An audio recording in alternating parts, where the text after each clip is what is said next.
바람에 이 저녁 시간을 그 순서를 준비할 수가 없었습니다. 그래서 오늘은 제가 금요일 저녁마다 우리 함께 보고 있는 성경적 가치관, 그러니까 우리의 사상과 생각을 바꾸는 그 성경적 가치관에 있어서 그동안에는 어떤 주제들을 해왔는데 앞으로 12월 달까지 마무리할 겁니다. 또 주제 나갈 텐데 오늘은 그 생각을 바꾼다는 것을 그럼 구체적으로 가치관을 바꾸려면 구체적으로 우리가 어떻게 하면 가능할지에 대한 5가지 방법을 좀 한번 살펴보려고 합니다. 그러니까 우리의 가치관, 사상, 생각 이런 것들을 바꿀 수 있는 그런 5가지의 모멘텀을 좀 살펴보는데요. 특별히 여기 이 한 책입니다. 인생의 답은 내 안에 있다라고 하는 책을 쓰셨습니다. 이 요셉이라는 분이 썼는데요. 컨설턴트입니다. 근데 이분이 이 책을 쓰면서 화두를 이렇게 던지고 있습니다.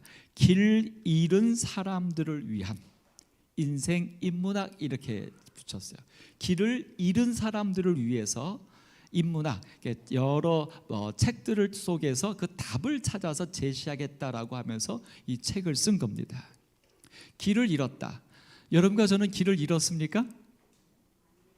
아니요. 감사합니다. 여러분과 저는 어떤 그 성경적인 관점에서 특별히 예언의 관점에서 보면 여러분과 저는 길을 잘 찾았습니다. 우리는 하늘을 향해서 나아가는 재림 성도로 살고 있습니다.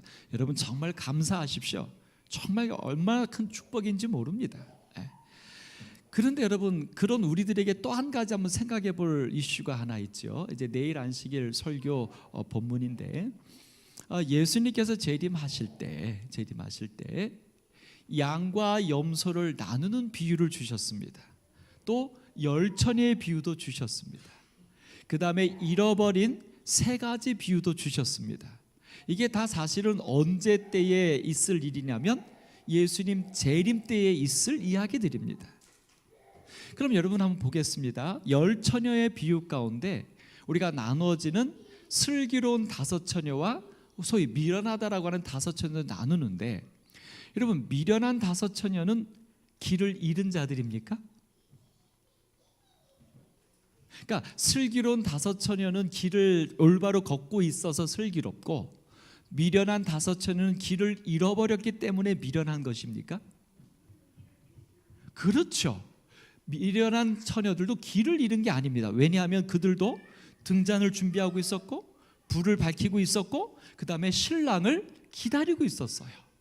그리고 신랑이 이러다 맞으러 나오라 소리가 들리니까 그 미련한 5처녀도 그 소리를 듣고 깨어서 신랑을 맞으러 간 것입니다.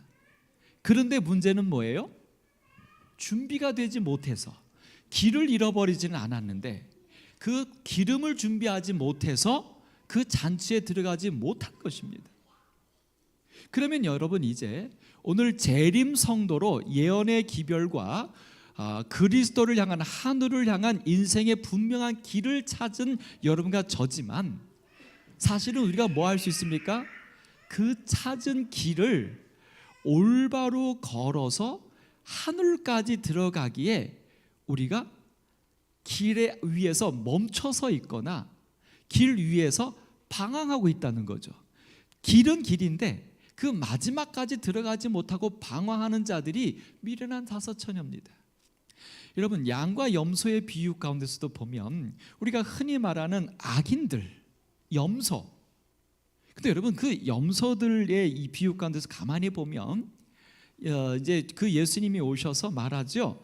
너희들은 복을 받지 못한다. 나는 너희들 도무지 알지 못한다. 그랬더니 그 염소 편에 있는 사람들이 예수님에게 뭐라고 말합니까? 너희들은 내가 헐벗고 굶주리고 이렇게 갇혔을 때 돌아보지 않았다 이렇게 말을 하니까 그 염소 편에 있는 사람들이 뭐라고 말을 하냐면 예수님 우리가 언제 예수님한테 그렇게 했습니까? 여러분 이렇게 말한다는 이야기는 염소 편에 있는 사람들이 예수님을 안다는 거예요? 모른다는 거예요? 안다는 거예요. 특별히 예수님이 배고프면 예수님을 위하여 먹을 것을 드려야 된다라는 것을 알고 있다는 것입니까? 모르고 있다는 겁니까? 그것도 알고 있고 또 반문하죠. 언제 예수님이 배고플 때 내 앞에 있었냐? 나는 예수님이 배고플 때 내가 할 거 다 했다. 근데 예수님은 안 했다고 말하죠. 물론 이제 거기에서 예수님은 작은 사람한테 하지 않은 게 내게 안 한 것이다라고 말을 합니다. 결국 중요한 것은 뭐냐면 이 염소들은 우리가 생각하는 것처럼 악인이 아니라는 거예요. 죄인이 아니라는 거예요. 길을 잃은 사람이 아니라는 거예요. 다시 말해서 예수님의 재림과 그를 통하여 새하늘과 새 땅이 이루어지는 그 하늘나라 구원, 이런 성경에서 말하는 구원 얻는 길, 그것을 모르는 자들이 염소가 아니라는 거예요. 알아요. 아는데 덜 깨달았든지 제대로 삶에서 실천하지 못하고 있는 자들.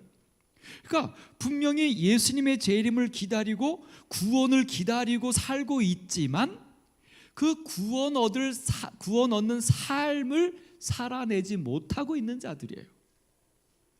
그런 관점에서 여러분 이런 질문을 좀 던져보는 겁니다. 여기 이 책을 쓰신 분은 길 잃은 사람들을 위한 인생 인문학이라고 했는데, 저는 이분의 쓴 내용을 이렇게 한번 생각해 보는 것입니다. 길은 찾아고 길을 걷고는 있지만 길 위에서 방황하고 있는 이들, 그런 자들이 미련한 처녀들이요 염소가 아닐까. 그들을 위해서 주는 메시지. 여기 총 4장인가로 구성되어 있는데 그 중에 2강에 보면 5가지 틀이라고 하는 제목이 주어지고 있어요. 우리의 삶을 꿰뚫는 5가지 틀. 제가 여기에 필히 좀 꽂혔습니다. 우리가 삶을 꿰뚫는다라고 표현했는데 다른 말로 말하면 이렇게 표현합니다. 여기 빌립보서 3장 14절에 표대를 향하여 그리스도 예수 안에서 하나님이 위에서 부르신 부름의 상을 위하여 달려간다. 그러니까 미련한 5처녀, 염소 편에 속한 사람들은 진리를 모르는 자들이 아니에요. 인생의 길을 못 찾은 자들이 아니에요. 찾았고 그 길을 아는데, 오늘 여기 빌립보서 3장 14절의 말씀에 보면 그리스도 예수 안에서 하나님이 부르신 그 부르심을 쫓아가지 못하는 자들, 다른 말로 말하면 자기들이 깨닫고 알고 있는 선에서 그냥 그 길 위에 머물러 있는 사람들, 그래서 안타까운 사람들, 그런 사람들이 바로 염소요 미련한 처녀들이 아닐까.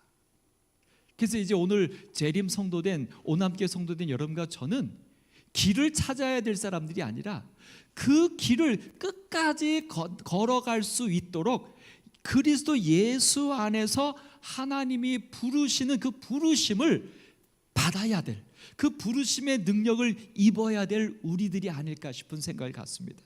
그런 관점에서 우리의 삶을 관통하는 5가지 틀, 이 5가지 틀에 변화가 좀 있어야 되지 않을까. 그게 바로 제가 계속해서 금요일 저녁 말씀 나누고 있는 성경적 가치관입니다. 여기 이렇게 말하죠. 삶을 관통하는 5가지 틀. 이게 다른 말로 말하면 우리가 세상을 사람들이 각자 살아가는데 그 사람이 어떤 삶을 사느냐를 결정하는 5가지 틀이 있다는 거예요. 그 틀에 대해서 이야기해 줍니다.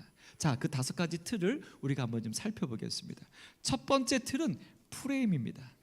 프레임. 이 프레임이라고 하는 것은 한마디로 말하면 여러분 그 사진 찍죠. 그 인화하죠. 그다음에 인화한 사진을 그냥 두지 않고 액자에 집어넣죠. 근데 액자의 모양이 같습니까? 다릅니까? 다르죠. 요 액자, 이게 틀입니다. 이게 프레임입니다. 그러니까 여러분과 제가 길은 찾았어요. 구원 얻는 길, 재림을 기다리는 소망의 길은 찾았는데 그 길을 각자의 프레임으로 그 길을 짜놓았다는 거예요. 그래서 여러분 이것은 무엇을 얘기하냐면, 여러분 우리가 다 재림 성도고 똑같은 진리를 믿고는 있지만 각자 그 믿음 생활하는 모습이 다르잖아요. 그 다른 게 틀이라는 거예요. 그 틀에 대해서 이야기해주고 있는 것입니다. 그래서 이렇게 제목을 붙였어요.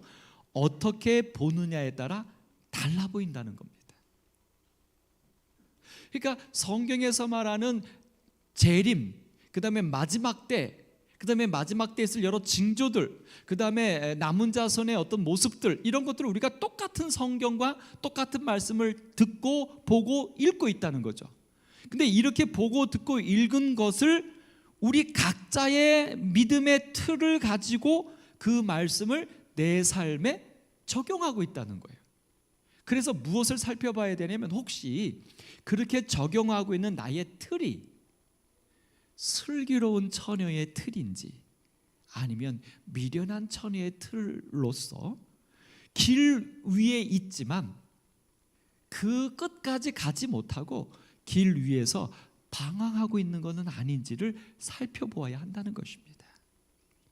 자, 이 프레임이라고 하는 것을 국어 사전에서는 틀, 첫 번째 틀, 나무 금속들 많은 틀, 그 다음에 명사로는 가구와 건물 차량의 뼈대, 예를 들어서 자전거다 그러면 그 가운데 삼각 프레임 있죠, 그 프레임이라고 하죠. 이제 그런 것들을 얘기합니다.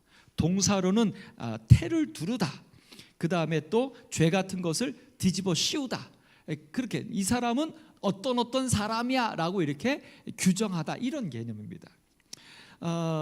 제가 이 틀을 얘기하다 보니까 저희 집사람이 생각이 납니다. 집사람이 이제 처녀 때 이러저런 이렇게 선이 좀 들어왔답니다. 근데 저한테 한 분이 선이 들어왔다는 얘기를 하는데, 얘기하면서 자기가 그 분의 선이 들어왔을 때 안 보러 갔다는 거예요. 그래서 제가 그분을 알거든요. 왜 안 보러 갔냐고. 그 가정도 훌륭하고 또 그 부모님이 또 훌륭한 목사님이고, 나를 만나는 것보다 그분을 만났으면 더 좋았을 텐데, 나보다 키도 크고 등치도 좋고 얼굴도 훤칠하고 가문도 좋은데 왜 안 만나러 갔냐 그랬더니 집사람이 전혀 엉뚱한 소리를 했습니다. 뭐라고 했냐면, 하체가 너무 튼튼해 이러더라고요. 그분이 약간 좀 뚱뚱하신 분이었어요. 그러니까 본인은 왠지 어렸을 때부터 이렇게 좀 하체가 튼튼하고 막 이렇게 이런 분을 보면 좀 약간 좀 이렇게 심플하게 보이지 않았다는 거예요. 그래서 자기는 싫었다는 거예요. 근데 이제 저를 만나서 결혼했죠. 사실 제가 겉으로 보기에는 지금은 제가 좀 살이 쪘습니다. 근데 사실 제 소망이 하나 있었는데, 상체에 이렇게 근육근 둘째치고 이렇게 좀 갈비뼈가 안 보이는 게 제 소망이었어요. 제가 20대 때까지, 30대 초반까지 그랬어요.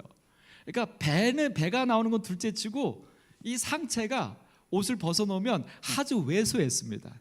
근데 반면 이 집안의 내력이죠. 하체는요. 그 옛날에 그 티브론이라는 그 스포츠카가 있었어요. 저랑 운동을 같이 하는 사람들은 저의 하체를 보면 야, 티브론이야 막 이랬어요. 제 넓적다리가 그냥 태어날 때부터 그냥 근육이 이렇게 있었거든요. 그래서 사실 저는 바지를 입으면 그 바지 그 가운데가 헤어져서 바지를 바꿔야 됩니다. 근데 집사람이 나중에 결혼한 다음에 그 모습을 본 거예요. 그래서 자기가 속았다는 거예요. 자기가 제일 싫어했던 그 모습이 나한테 있다는 거예요. 근데 이제 요즘은 이제 거기에 더해서 뭐까지냐면 100가지. 그래서 요즘 저희 집사람이 맨날 시험에 걸립니다. 저의 외모를 보면서.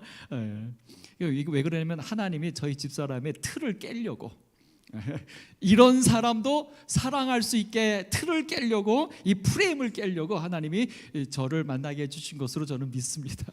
근데 집사람이 그 프레임을 자꾸 아직도 못 깨요. 오늘도 제가 이제 옷을 입는데 제 배를 보면서 저 배 좀 봐, 저 배 좀 봐 이러면서 굉장히 싫어합니다.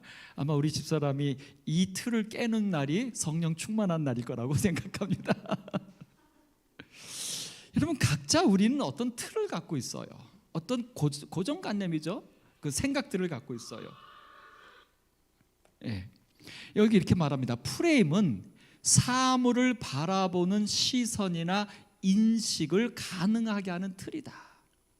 어떤 틀을 가지고 상황을 이해하고 해석하느냐에 따라 행동이 달라진다는 게 프레임의 법칙이다. 그러니까 재림에 대한 기별, 성경에 우리에게 주신 모든 진리들을 우리가 어떤 틀로 보느냐에 따라서 우리의 행동이 결정되잖아요. 우리의 판단이 결정되잖아요. 그래서 이 프레임이 중요하다는 거예요. 여러분과 제가 알고 있는 이 진리를 우리는 어떤 틀로 보고 있느냐 한번 심각하게 생각해 보아야 한다는 것입니다. 여기 프레임 그러니까 나오는 성경에 한 예가 있죠. 바로 예수님께서 5천 명을 먹이셨던 장면입니다. 여기 장면에 보면 프레임이 다른 것이 확연하게 드러나는데 예수님께서 이렇게 제자들에게 말하죠. 너희가 먹을 것을 주라. 사실은 그 전에 이미 제자들이 뭐라고 예수님께 요청합니까? 예수님, 해가 들어가고 이 사람들 배고픈데 더 붙잡아뒀다가 큰일 납니다. 그러니 빨리 이 사람들 보내서 각자 먹을 것을 해결하게 하시지 않으면 어떻게 하시려고 합니까? 라고 제안을 하지요. 그때 예수님이 하시는 말씀이 너희가 먹을 것을 주라는 거예요. 예수님이 이렇게 말을 했더니 제자들이 뭐라고 말합니까? 우리가 가서 200데나리온의 떡을 사다가 먹이리까? 이제 이 제자들의 갖고 있는 프레임은 뭡니까? 프레임은 뭐예요? 많은 사람들이다. 하루 종일 있었다. 아무것도 못 먹었다. 해가 져서 저녁이 된다. 그런데도 이 사람들 먹이지 않으면 큰일 난다. 그리고 예수님이 너희가 주라 그러니까 뭘로 생각하는 거예요? 계산하는 거죠. 몇 명, 5천 명이야? 요만큼씩 먹어도 그 가격이 얼마야? 곱하기 하니까 한 200대는 필요해. 돈도 돈이지만 이 저녁에 갑자기 어디 가서 이 많은 사람이 먹을 음식을 사올 수 있겠어? 안 돼. 예수님 정신 차리세요 라고 하는 게 그들의 틀이었다는 프레임이에요. 이때 예수님이 뭐라고 말씀하시죠? 너희에게 무엇이 있는지 찾아보라. 이게 프레임이에요. 여러분과 저는 이 프레임을, 이 틀을, 신앙 안에서 우리의 삶의 틀을 어떻게 갖고 계십니까? 굉장히 중요한 얘기입니다. 여러분 매일매일 신앙생활 하실 때, 누구를 만날 때, 교회 생활 하실 때, 여러분의 미래를 계획할 때, 교회의 미래를 논의할 때 여러분 어떤 프레임으로 그 문제를 보고 계시느냐, 그것에 따라서 결론이 달라져요. 자, 그러면 여러분과 제가 1차적으로 누굽니까? 그리스도인입니다. 그리스도인이란 예수님의 말씀대로 살려고 하는 자들입니다. 예수님을 주님으로 모시고 사는 사람들입니다.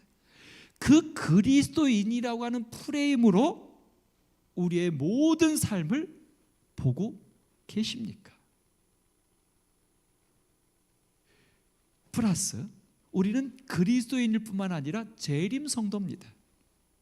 말세를 산다고 말합니다. 플러스 알파 우리는 남은 자손입니다. 그러니까 예수님의 재림하신다, 재림을 기다린다 이 정도가 아니라 남은 자손이다라고 하는 얘기는 무슨 얘기냐면 그냥 재림을 기다리는 정도가 아니라 새 천사의 기별을 전한다라고 하는 사명감이 남은 자손이에요. 그러니까 지금 여러분과 저는 이 마지막 때를 어떻게 살아야 되냐면 재림 성도다 플러스 알파 남은 자손이다라고 하는 틀을 가지고 지금 하루를 살아야 돼요.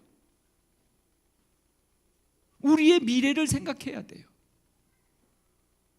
우리의 교회의 어떤 사안들에 대하여 우리가 함께 논의할 때 어떤 틀을 가지고 그 사안을 논의해야 되냐면 그리스도인이요, 재림성도요, 남은 자손이라고 하는 틀 속에서 내 개인의 삶과 교회의 문제들을 생각하고 논의해야 되는 거예요. 결정해야 되는 거예요. 우리가 그렇게 하지 못하면, 그렇게 하지 않고 있다면 뭐 하고 있는 거냐면 미련한 다섯 처녀요, 염소처럼 살고 있는 것입니다. 이 문제를 얘기하는 거예요. 오늘 그래서 제가 올해 들어서 성경적 가치관을 여러분에게 계속해서 주제별로 말씀드리는 이유도 내가 누군지, 어떤 프레임으로 그 문제를 대하여 보고 판단하고 선택해야 될지를 확실하게 제고해 봐야 된다는 것입니다. 여러분 여기 이 빨간 코끼리라고 하는 이야기가 하나 있습니다. 그러니까 사람들한테 어떤 이야기를 할 때 뭐 그림을 보여줄 때 먼저 이렇게 얘기하죠. 빨간 코끼리는 절대로 생각하지 마세요 라고 말을 하면서 동물원 이야기를 한다는 겁니다. 그 동물원의 영상을 보여준다는 거예요. 그러면 그걸 보는 사람들이 그 영상을 보면서 뭐만 찾는 거예요? 자기도 모르게 빨간 코끼리가 어디 나오나 이것만 찾는다는 거예요. 이 사람의 심리라는 거예요. 근데 이게 왜 그러냐면 우리의 뇌는 하지 마라라는 부정적인 것은 인식하지 못한대요. 그 인식하지 못하니까 어떻게 말을 던진 거죠. 빨간 코끼리는 생각하지 마세요 던지는데 그게 자연스러우면 그냥 받아들이고 마는데 그게 자연스럽지 않으니까 계속 생각한다는 거예요. 그걸 찾는다는 거예요. 그 틀이 생겨서 동영상을 보면서 자꾸 뭐만 찾는다는 거예요. 나도 모르게 빨간 코끼리만 찾는다는 거죠. 오늘 여러분과 저에게 있어서 우리가 가져야 할 틀이 무엇인지 다시 한번 생각해 보시면 어떨까요? 다시 한번 정리합니다. 우리는 그리스도인입니다. 나아가서 재림 성도입니다. 그리고 분명하게 우리는 남은 자손으로 사명을 갖고 있는 자들입니다. 그런 틀 안에서 오늘 우리의 일상, 우리의 신앙생활, 우리의 교회 생활을 그 틀 안에서 보고 판단하고 선택할 수 있게 되기를 간절히 바랍니다. 두 번째는 확증 편향입니다. 한마디로 말하면 편견입니다. 고정관념입니다. 내가 보고 싶은 것만 보고 듣고 싶은 것만 듣는다는 겁니다. 이 확증 편향은 1960년 영국의 심리학자 피터 웨이슨이 처음 주장한 것입니다. 그래서 그는 신념이나 믿는 바를 유지하려는 인간의 본능이 있다는 거예요. 그러니까 내가 지금 옳다라고 생각한 것이 있으면 애지간해선 그것을 바꾸는 것이 어렵다는 게, 그게 옳다라고 계속 주장하고 붙잡고 싶어 한다는 거예요. 그러니까 이 변화를 두려워한다는 거죠. 자신의 믿음의 구멍이 뚫리는 것을 두려워하는 그런 증세가 있다는 것입니다. 그래서 여러분 사실은요, 사람이 변한다는 것은요 죽기보다 어렵다는 거죠. 왜냐하면 이런 성향 때문에 그렇습니다. 여러분 우리 이런 속담이 있죠. 파트로 메주를 쓴데도 고지 듣는다. 이런 사람 있습니까 없습니까? 이럴 때 있습니까 없습니까? 이럴 때 있어요. 근데 반대로 콩으로 메주를 쓴데도 고지 듣지 않는다. 이게 있죠.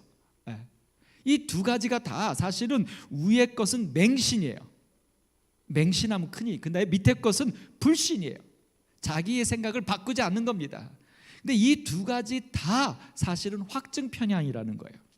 여러분 그래서 이런 1950년도에 미국에서 실제로 있었던 일인데, 사이비 교주가 나타나서 얼마 있으면 홍수가 나서 지구가 멸망한다고 하는 이설을 전했습니다. 근데 그 이설을 듣고 많은 사람들이 모여서 그 교주의 말을 따라서 돈을 다 자신이 가진 돈을 모아가지고 이 사이비 교주가 무엇을 얘기하냐면, 그러니까 빨리 우리가 우주선을 만들어서 그 홍수가 나기 전에 우리가 탈출해야 된다, 우리가 구원받아야 된다, 이걸 주장했답니다. 그래서 그 주장을 믿는 사람들이 모여가지고 헌금을 자기 재산을 다 팔아서 다 해갖고 우주선을 못 만들었어요. 그 50년대였으니까 우주선 만들 기술이 아직 안 됐죠. 그런데 그 교주가 말한 그 날이 왔답니다. 그리고 그 날이 지나갔어요. 어떻게 됐을까요? 어떻게 됐을 것 같습니까, 여러분? 당연히 어떻게 됐을까요? 그 교주 어떻게 됐을까요? 두드려 맞든지, 뭐 난리가 났겠죠. 근데 희한한 일이 벌어진 겁니다. 그 교주가 자기가 예언한 날이 지나가고 다음 날 그 모인 사람들 앞에 모여서 이렇게 말했다는 거죠. 우리가 열심히 기도하고 간구했더니 하나님께서 우리를 구원해 주셨다라고 말했대요. 그랬더니 그 따르던 사람들이 여전히 그를 교주로 따라서 그 집단이 흐트러지지 않았다는 겁니다. 이게 바로 뭐예요? 확증 편향이에요. 이게 성경에 보면 그것으로 인해서 일어났던 한 안타까운 사건이 있죠. 바로 이삭입니다. 에서와 야곱, 축복의 문제입니다. 여러분 이삭은 믿음의 조상입니다. 특별히 이삭은 얼마나 믿음이 좋았냐면, 그의 아버지 아브라함이 자기를 속이고 모리아 산에 데리고 올라가서 자기를 죽이려고 제단 위에 올릴 때 18세 된 이 이삭이 아버지를 밀치고 도망갈 수 있는데도 불구하고 하나님께서 준비하시리라라고 자기를 속여서 여기까지 데리고 온 그 거짓말장이 아버지임에도 불구하고 이삭이 어떻게 했습니까? 순종하여 오히려 제단을 쌓는 일도 돕고 자기 스스로 제단 위에도 올라갔을 것이라고 예상할 수 있을 만큼 그렇게 믿음 있는 아들이 이삭이었습니다. 그런데 그 이삭이 나중에 나이 많아서 에서와 야곱이 있는데, 사실 에서와 야곱이 그의 아내 뱃속에 있을 때에 막 싸우고 그러니까 이삭이 하나님께 기도했더니 하나님이 뭐라고 얘기해 줬습니까? 내 안에 둘이 있는데 큰 자가 작은 자를 섬기리라. 이건 예언이잖아요, 그죠? 그러면 모리아 산에 올라가서 제단 위에까지 자기 자신의 죽음을 불사하고 바칠 만큼 믿음이 있었던 이삭이라면 이 복중에 있을 때에 하나님이 주신 이 예언의 말씀을 분명히 이삭이 알았잖아요. 그럼 어떻게 해야 됩니까? 에서를 장자의 축복을 줘야 됩니까? 안 됩니까? 안 되죠. 근데 이 이삭이 어떻게 합니까? 에서만 부르죠. 에서야, 너 이리 와봐. 가족 회의한 것도 아닙니다. 야곱을 설득한 것도 아닙니다. 에서만 몰래 불러가지고 어떻게 해요? 내가 좋아하는 고기를 사냥에다가 나한테 해줘라. 그럼 내가 너한테 장자의 축복을 줄게. 여러분, 이삭이 이렇게 한 거예요. 하나님의 예언을 거스린 거예요. 그것도 장자의 축복을, 믿음의 조상의 축복을 이삭이 하나님의 뜻을 거스리고 있어요. 여러분, 이거 쉬운 얘기 아닙니다. 이거 이삭의 생애 가운데 있어서는 정말 어떻게 보면 다윗이 우리아의 아내 밧세바를 범한 그 죄 이상으로 굉장히 심각한 죄입니다. 하나님의 뜻을 거스렸으니까. 근데 이삭이 그렇게 했어요. 그것 때문에 어떤 일이 벌어졌습니까? 야곱이 도망가야 되고 그 가정이 풍지박살나는. 근데 여러분, 이삭이 왜 그렇게 한 겁니까? 뭐 때문에요? 장자의 축복을 하겠다라고 하는 개념은 하나님의 길입니다. 길을 찾은 거예요. 하나님이 우리의 삶에 축복하시고 장자들을 통하여 독생자 구주를 보내신다라고 하는 그 분명한 믿음을 갖고 있는 거예요. 근데 그 믿음을 이삭은 무엇으로 행하고 있습니까? 잘못된 길로. 무엇 때문에? 자기의 확증 평양. 뭐예요? 장자. 그 다음에 또 뭐예요? 자기의 성향과 에서가 맞아. 활동적이고 진취적이고 막. 야곱은 아무리 봐도 신뢰가 안 갔나 봐요. 그냥 집 안에서나 있고 요리나 하고 엄마 옆에서 그냥 이렇게 있는 그 야곱을 통해 믿음의 조상이 태어난다 생각하니까 그건 아니었던 것이 아닐까. 그런 내용은 없습니다만 확증 편향, 자기의 편애, 자기의 고정관념. 여러분, 오늘 여러분과 제가 믿음 생활할 때, 재림 성도로 살 때, 여러분, 이 부분에 대하여 깊이 있게 고뇌하셔야 합니다.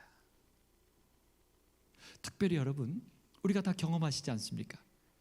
제7일 안식일 예수 재림교인들은 그리스도인들 중에서 누구보다도 더 이 확증 편향 성향이 강할 수 있는 위험 요소가 있습니다. 무엇 때문이냐면 우리는 진리를 알고 있고 이 진리는 어떻게든 우리가 고수해야 된다라고 하는 그런 분명한 믿음이 있기 때문에 때로는 우리가 바리새인이나 유대인의 그 제사장들처럼 잘못된 그릇관념의 신앙관을 가질 수 있다는 것입니다. 심각하게 고민하셔야 합니다. 여러분, 여기 이런 그림을 보고 제가 참 놀랐습니다. 여기 사람들이 줄을 서는데 보세요. 불편한 진실을 이야기하는 곳이 있고 안심시키는 거짓을 말하는 데인데 사람들이 어디를 선호한다는 거예요? 안심시키는 거짓. 그러니까 어떤 진리도 진리를 쫓아가는 게 아니라 내가 원하는 진리를 말하는 곳을 사람들이 간다는 거예요. 이래서 거짓에 넘어가는 거예요. 이래서. 그래서 여러분, 기도하셔야 됩니다. 내 속에 확증 편향. 그러니까 하나님을 향해서 믿음 안에서 사는 내 신앙도 내 가치관, 내 고정관념, 내 스타일이 아니라, 그래서 사도 바울이 말하지 않습니까? 날마다 죽노라. 믿음 안에서도요, 내가 갖고 있는 신앙 안에서도요, 진리 안에서도 죽어야 합니다. 그렇지 않으면 내가 하나의 우상을 세울 수도 있는 것입니다. 세 번째는 컴플렉스입니다. 컴플렉스요. 내 행동이나 지각에 영향을 미치는 무의식이죠. 이 컴플렉스에 대해서는 특별히 이 책에서는 두 가지로 나눠주고 있어요. 우월적인 컴플렉스 혹은 열등적인 컴플렉스. 근데 이 두 개가 다 사실은 같은 문제다라고 이야기하고 있어요. 감추기, 여기 우월 컴플렉스는 자신의 열패감, 열등하여 패배감 있죠. 그 패배감을 감추기 위한 자기 과시에서 나오는 거라는 거예요. 근데 이 컴플렉스를 어떤 사람들이 우리 인터넷에서 여기 매스미디어하고 트위터하고 커뮤니티에서 조사해봤어요. 사람들이 갖고 있는 컴플렉스들이 이렇게나 많아요. 그러니까 현대인들은 다 어떤 나름의 컴플렉스를 다 갖고 있다는 것입니다. 우리 여자분들 화장하시죠? 화장하실 때 화장하는 분마다 집중적으로 더 많이 하는 데가 있는 걸로 제가 압니다. 뭐 눈, 볼, 뭐 입술, 뭐 이런 얼굴면 볼 때 집중적으로 어디를 많이 합니까?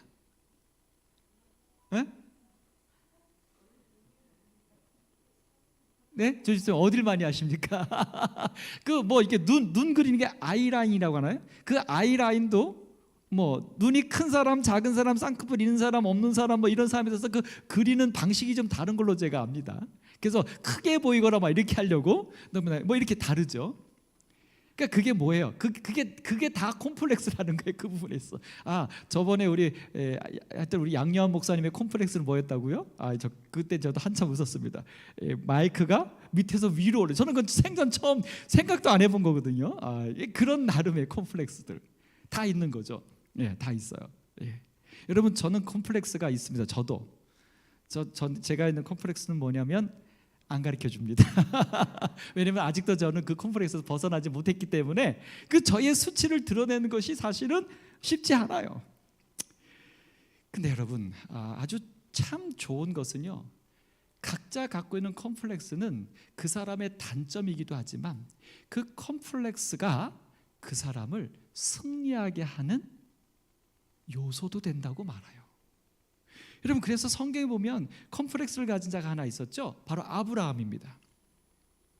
믿음의 조상 아브라함은 사실은 롯에게 양보한다거나 갈대우르를 떠나라고 하거나 뭐 그다음에 그 소돔성을 갖다가 구해준 다음에 거기에서 수입을 하나도 안 받는다거나 뭐 모든 면에 있어서 이 아브라함은 컴플렉스가 없었어요. 근데 딱 하나만 문제가 있었죠. 어떤 문제가 있었습니까? 자식 문제에 있어서 하나님이 분명히 아브라함을 부를 때부터 무슨 약속을 했냐면 내 자손을 하여금 창대케 하리라는 약속을 줬는데 그것만 안 이루어지니까, 그래서 이 아브라함이 그거에 걸려갖고 어떻게 합니까? 이스마엘을 낳게 되고 자꾸 이렇게 문제를 야기하는 거죠. 그러다가 나중에서야 이삭을 얻게 됩니다. 이게 이제 아브라함이 갖고 있던 컴플렉스예요. 사실은 이 자식에 대한 컴플렉스는 무엇까지 연결되냐면 아브라함이 실수한 게 두 번 반복되는 게 있죠. 뭐죠? 그가 애굽에 내려갔을 때와 아말렉 사람들한테 아내가 누구다? 자기의 누이다라고. 그 뭐 때문에 그런 거예요? 아내가 너무 예뻐서 이 아내를 뺏어가려고 자기를 죽일까 봐. 그러니까 이 아브라함이 경제적인 부분에 있어서는 컴플렉스가 없어요. 아주 믿음이 있었고 경험을 했어요.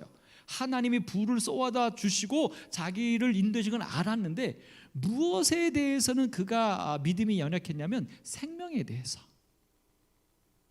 자신의 생명뿐만 아니라 약속하신 후손에 대한 생명에 대해서도 이 아브라함은 믿음에 있어서 단점이 있었던 거예요.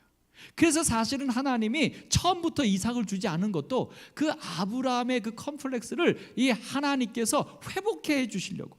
그래서 어떨 때 준 겁니까? 어떨 때? 아내가 임신할 수 없을 때. 그때 이삭을 임신하게 함으로 이 아브라함이 무엇을 확신하게 됐냐면, 하나님은 인생의 주관자이실 뿐만 아니라 누구다? 창조주다, 생명의 시여자다는 사실을 이 아브라함이 이삭을 통하여 확실하게 경험하고서 그 컴플렉스에서 벗어났어요. 벗어난 이후에 어떤 일이 벌어집니까? 모리아산에 이삭을 바쳐라. 이거 제가 예전에 설교 드렸죠. 만약 아브라함에게 그 생명의 문제에 있어서 벗어나지 못했을 때에 하나님이 이 시험을 했으면 아브라함은 쓰러졌을 거예요. 그럼 아브라함은 실패자로 끝납니다. 근데 이 아브라함이 이 생명에 대한 컴플렉스에서 벗어났을 때 하나님이 아브라함을 모리아산으로 가게 인도하신 거고, 그 벗어났다는 것이 무엇을 통해서 알 수 있냐면, 그 아들 이삭이 질문하잖아요. 아버지요, 바칠 양은 어디 있습니까? 재물은 어디 있습니까? 이때 분명히 하나님은 아브라함에게 내가 준비해 주겠다, 내지는 내 아들을 죽어도 내가 다시 부활시키겠다, 이런 약속을 준 게 아무것도 없었어요. 그냥 바치라고만 했는데 3일 길을 걸어가는 동안 아브라함은 어떤 확신을 가진 거예요? 여호와께서 준비하시리라. 이 자신의 생명에 대한 컴플렉스를 하나님이 준비하신다라고 하는 믿음. 왜요? 이삭을 하나님이 준비하신 것을 경험했기 때문에. 그게 그렇게 자기의 컴플렉스를 벗어났더니 아브라함이 무엇을 본 겁니까? 숲풀 사이에 뿔이 걸린 양을 본 거예요. 그게 누구를 얘기하는 거죠? 그 장소도 그렇고 메시아, 예수 그리스도. 그래서 자기의 단점을 믿음 안에서 승리하면 그것이 바로 뭐냐면 예수를 만나는 하나님의 자녀가 되는 진정한 변화요, 승리입니다. 그러니까 여러분과 저의 삶에 이 일이 일어나기를 소망합니다. 우리의 성격적인, 그리고 사실은 우리의 믿음적인, 믿음 안에서도 이제 각자 제가 이게 틀을 어떻게 나눠야 될지 모르겠지만 이런 거 있어요. 봉사하는 믿음, 예배에 한 번도 빠지지 않고 출석하려고 하는 믿음, 아니면 경제적으로 하나님께 헌신하는 부분, 이렇게 신앙생활에 여러 부분들이 있잖아요. 그런 부분들 중에서 모두가 다 어떤 사람마다 조금씩 편차들이 있어요. 어떤 분은 이것은 참 되는데 이건 참 안 되고, 이런 편차들이 있죠. 그러면 이렇게 생각하십시오. 내가 잘 안 되는 믿음 생활, 그게 내가 갖고 있는 컴플렉스예요. 근데 여러분, 그 부분에서 하나님의 경험하십시오. 그 부분에서 성령의 충만하심으로 내가 변화가 일어나면 바로 그 컴플렉스 부분에서 우리는 메시아를 경험하게 될 겁니다. 그게 우리의 신앙이에요. 그게 우리의 아름다운 삶입니다. 네 번째는 메커니즘입니다. 이 메커니즘이라고 하는 것은 한마디로 말하면 어떤 그 일이 일어나게 되는 어떤 과정이랄까요? 원인과 결과, 이런 걸 얘기합니다. 인생에서. 그래서 여기 이 국어 사전에서는 작동 원리나 구조, 이렇게 말을 하고 있어요. 문학에서는 어떤 그 기교나 수법, 심리 과정 이렇게 얘기하고 있는데, 예를 들어서 이런 겁니다. 여기 메커니즘이라고 제가 쳤더니 이런 어떤 사파들이 나오더라고요. 사람이 무언가 선택할 때 혹은 어떤 걸 할 때 각자 사람마다 어떤 이런 그 과정이 있다는 거예요. 스타일이 있다는 거예요. 그 메커니즘, 스타일을 얘기하는 겁니다. 근데 여기 책에서는 5가지를 얘기합니다. 톱니바퀴 메커니즘. 이거 뭐냐면, 톱니바퀴는 이렇게 서로 물려 들어가잖아요. 물려 들어가죠. 그러니까 그 사람이 그런 일을 하게 된 것은, 그렇게 선택하게 된 것은 사실은 그 선택하기 전에 그 선택을 갈 수밖에 없는 무언가를 했다는 거예요. 그래서 그것 때문에 그 다음 단계가 일어났고, 그 다음 단계 때문에 다음 단계, 그리고 결국은 그 일이 일어나게 됐다는 거예요. 그러니까 이 메커니즘을 한번 다시 살펴보라는 거예요. 그러니까 여러분과 제가 무언가 믿음 안에서 성공하면 왜 성공할 수 있었는지, 그 시작이 뭐였는지, 만약 믿음 안에서 실패가 되면 그 실패가 일어나기 시작했던 그 첫 시작점이 뭐였고, 그것 다음에 내가 어떻게 했는지를 살펴보라는 거예요.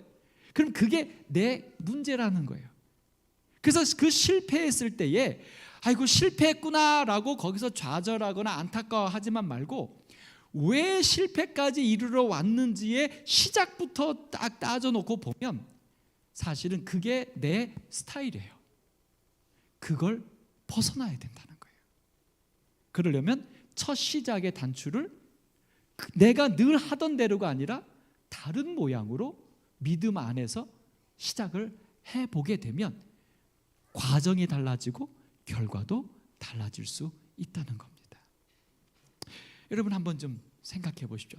지렛대 메커니즘입니다. 어떤 일을 할 때 지렛대가 이렇게 가운데 있으면 그 얘기 있죠.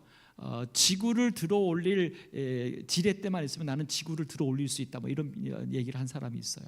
다시 말해서 어떤 일을 이룰 때에 내 능력 갖고 안 되고 그걸 할 수 있는 어떤 방법이 있다는 게 그거를 찾아야 된다는 거예요. 여러분 그럼 그리스도인으로서 우리가 가능한 방법은 뭡니까? 능력 주시는 자 안에서 이 지렛대를 찾아야 돼. 근데 우리가 뭐예요?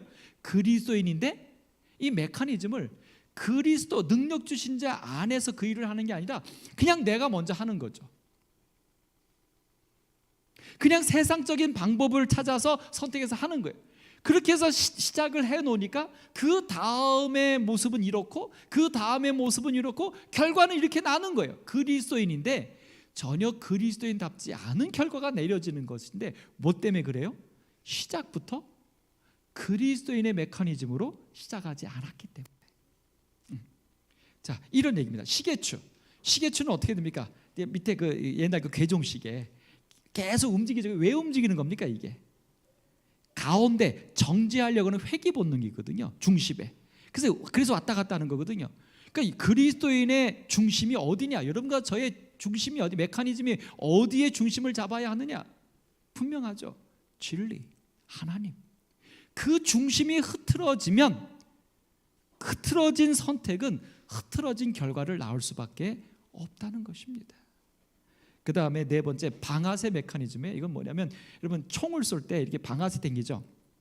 방아쇠 당길 때 사실은 이게 당기는 속도가 있지만 이렇게 당기자마자 총이 나갑니까? 당기자마자 총이 나가나요? 아니요. 쭉 당기다 보면 어느 순간 탕 하고 튕기죠. 이게 방아쇠예요. 이 방아쇠 메커니즘 뭐냐면 우리가 뭔가 할 때 어떤 이렇게 천천히 가면서 땡기면서 땡 가는 요 타이밍 그게 굉장히 중요하다는 거예요. 그래서 성경은 말하죠. 하나님을 앞서는 것도 죄고 하나님을 뒤에 쳐져서 가는 것도 요 타이밍. 우리의 삶에서 이 타이밍에 대해서 그다음에 스위치예요. 오늘 하면 불이 들어오고 내리면 꺼집니다. 아무리 연결돼 있어도. 그러니까 우리의 삶에 있어서 하나님과 계속 온이 되어 있느냐라고 하는 거예요. 여러분 이것에 대해서 우리는 한 가지 살펴보습니다. 이 5가지 메커니즘을 통해서 우리의 삶이 늘 그리스도인답게 재림 성도답게 남은 자손답게 우리의 패턴이 그렇게 이루어질 때 우리는 승리할 수 있다는 거예요. 이 메커니즘의 대표적인 것이 바로 다윗이 아닐까 싶습니다. 다윗이 골리앗 장군을 향하여 뛰어갈 때 뭐라고 말하냐면 나는 나와 함께 하신 하나님을 믿음으로 나는 나아간다 이렇게 말하지 않았어요. 다윗은 메커니즘이 갖고 있었어요. 어떤 메커니즘이냐면 그가 양을 칠 때 그게 고백하죠. 여호와께서 나를 사자의 발톱과 곰의 발톱에서 건져내셨다. 어떨 때? 이 사자나 곰이 내가 지키는 불쌍한 양들을 잡아먹으려 올 때 나는 그 양들을 지키기 위해서 사자나 곰에게 달려가면 그럴 때마다 하나님은 나를 사자와 곰에게서 지켜주셨다. 이게 메커니즘이 된 거예요. 그 다윗의 틀이 된 거예요. 그러니까 골리앗을 향해서 나갈 때도 나는 저 골리앗을 이길 수 있어 라고 나간 게 아니라 뭐 했다는 거예요? 그런 하나님이 나를 이기게 하셨던 그 메커니즘을 믿고 나갈 수 있었다는 겁니다. 다른 말로 말하면 사울 왕이나 그 전쟁터 앞에 모여 있었던 다윗의 여러 형제들 모두 다 뭐가 없었어요? 골리앗이 두려웠던 것은 둘째치고 뭐가 없었어요? 그 하나님과 함께 하여서 승리했던 메커니즘의 경험이 없어요. 그러니까 못 나가는 거예요. 그래서 여러분 해본 사람이 합니다. 신앙도요, 믿음 생활도요, 해본 사람이 합니다. 안 하시죠? 평생 못 합니다. 여러분, 신앙생활의 메커니즘을 우리 한번 다시 하나님께로 고정해 보시기를 소망합니다. 마지막 5번째, 패러다임입니다. 이 패러다임은 생각을 바꾸면 인생이 달라진다고 그랬는데, 이 토마스 쿤이라고 하는 미국의 사회과학자요 철학자인 토마스 쿤이 주장한 겁니다. 이것은 다른 말로 말하면 인식, 이론, 관습, 사고, 관념, 가치관 등이 결정된 개념의 집합체입니다. 여러분, 이 패러다임의 변화는 뭐냐면 보는 시각의 문제입니다. 어떤 상황을 어떤 시각으로 볼 거냐는 거예요. 그래서 결정하는 건데, 여러분 여기 간단하게 말합니다. 다니엘이 포로로 잡혀갑니다. 18세 청년입니다. 자기네 나라는 다 망해버렸어요. 포로로 잡혀갑니다. 여러분, 이런 상황에서 당연하게 무슨 생각을 해야 합니까? 이런 상황에서 포로로 잡혀가면서 내 목숨 걱정해야 되는 거 아닌가요? 그 다음에 혹은 우리가 그렇게 믿어왔던 그 이스라엘의 하나님에 대해서 원망하거나 해야 되는 거 아닙니까? 그리고 그 다음에는 뭐냐면 내가 어떻게 하면 여기에서 죽지 않고 견뎌낼 수 있을지 이거 고민해야 되는 거 아닙니까? 근데 다니엘은 딱 뭐라고 말합니까? 이 다니엘 1장 8장에 뜻을 정했다는 거예요. 그게 패러다임이에요. 그러니까 포로로 끌려가는 포로의 입장에서 자기를 지켜줄 나라도 없고 자기를 구원해줄 어떤 기대되는 세력도 없는 순간에 다니엘은 패러다임을, 그의 생각을 어떻게 해요? 나는 포로다.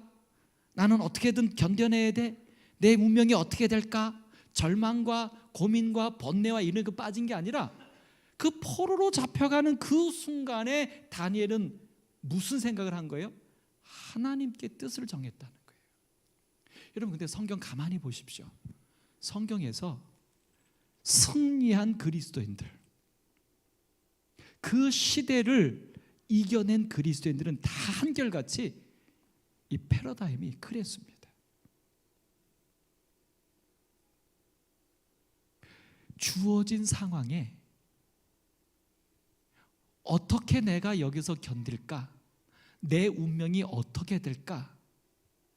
이게 아니라 주어진 상황에서 누구를 바라봤다는 거예요? 하나님을 바라봤고 하나님의 뜻이 무엇일까를 선택했다는 거예요. 요셉이 그렇게 했고 야곱이 그렇게 했고 다 그렇게 했어요. 그렇다면 여러분, 오늘 여러분과 저는 이 마지막 시대를 살고 있습니다. 우리는 이 마지막 시대를 사는 우리들의 패러다임은 뭐가 되어야 될까요? 제가 코로나 이후로 계속해서 말씀드립니다만 어떻게 하면 안전할까? 어떻게 해야지 어려움 당하지 않을까? 아니에요. 여러분, 힘든 삶 속에서 참 애써서 재림신앙을 고수하고 계신 여러분들에게 제가 이 안식일 위로가 되고 덕이 되는 말씀들을 나눠야겠지만, 여러분, 저 솔직하게 제가 목회 30년 했는데요, 제가 안식일 설교는요 사복음서를 벗어난 적이 거의 없습니다. 왜냐하면 제가 갖고 있는 경험이 있어요. 뭐냐면 안식일 예배 때는 일주일 동안 애써 힘들게 사는 성도님들에게 정말 용기가 되고 위로가 되고 행복이 되는 복음을 전해야 된다라고 하는 게 저의 말씀관이었어요. 그래서 사실 저는 안식일 때는 재림에 대한 설교도 잘 안 했고 11금 설교를 한 번도 한 적이 없어요. 그런데 코로나가 지나면서 제 메시지가 저도 모르게 자꾸 바뀌어가고 있어요. 어떻게 해요? 지금은 그럴 때가 아니다. 여러분, 힘드시죠? 그러니까 지금 우리는 포로로 잡혀가는 때거든요. 그러니까 이럴 때 우리는 어떻게 하면 견뎌낼까, 살아낼까가 아니라 어떻게 하는 것이 하나님의 뜻일까를 찾아야 할 때일 때. 예. 그러면 이상 말씀드렸던 5가지를 우리가 어떻게 해서 해결할 수 있을까요? 여기 니고데모의 대화 가운데서 그 해답을 간단하게 드립니다. 예수님이 니고데모에게 말해요. 거듭나지 아니하면 하나님 나라를 볼 수가 없다. 근데 이 니고데모가 자기의 고정관념 뭐 이 5가지 말했던 이런 틀에 의해서 아니 태어난 사람이 어떻게 다시 모태에 들어가야지 태어나느냐, 이 거듭난다는 개념을 이해를 못하는 거예요. 그럴 때 예수님 말씀하죠. 물과 성령으로 거듭나지 아니하며. 여러분, 이상으로 말씀드렸던 우리의 가치관의 변화, 생각의 변화가 일어날 수 있는 이 5가지 틀, 그 틀을 바꾸려면 우리의 의지 갖고 안 됩니다. 우리의 노력 갖고 안 됩니다. 성령으로 거듭나야 됩니다. 그러니까 여러분, 매 순간 우리의 삶의 현실 앞에 있을 때 여러분이 하던 대로 생각하고 하던 대로 판단하고 하던 대로 느끼고 하던 대로 말하고 하던 대로 선택하지 마시고 여러분의 모든 일상의 소소한 일 속에서도 여러분 한번 성령을 좀 구해 보십시오. 지금 이 시간, 지금 이 순간 하나님의 뜻이 무엇인지 간절히 소망한다고 기도하시면서 우리의 일상에서 하나하나를 그렇게 거듭난 그런 선택을 통하여 여러분과 제가 성경적인 가치관을 가진 마지막 재림 성도다운 우리의 삶을 살아갈 수 있기를 간절히 소망하면서 말씀을 마치겠습니다.